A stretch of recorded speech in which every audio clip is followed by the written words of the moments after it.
Lead generation strategies. If you don't know enough about what my world is all about,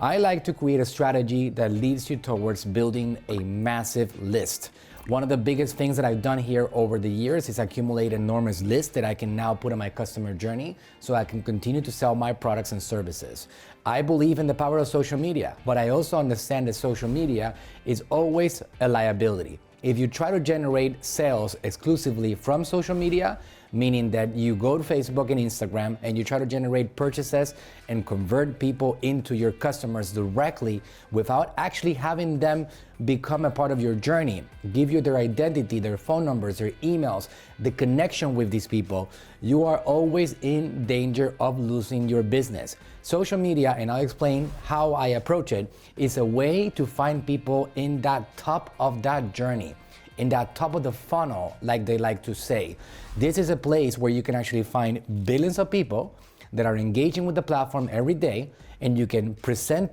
yourself to them and show them how your business can help them, how your services can help them, and how your content can make their life better. When you do that, if you do it well enough and consistently enough, and you really have a strategy in place, that's going to lead you towards bringing them into your world. Now, when I say your world, I'm talking about your central files, the people that you have on your list, that whether Facebook wakes up on the wrong side of the bed and doesn't like you anymore, or whether you have an Instagram account that gets shut down, no matter what, you still have a business.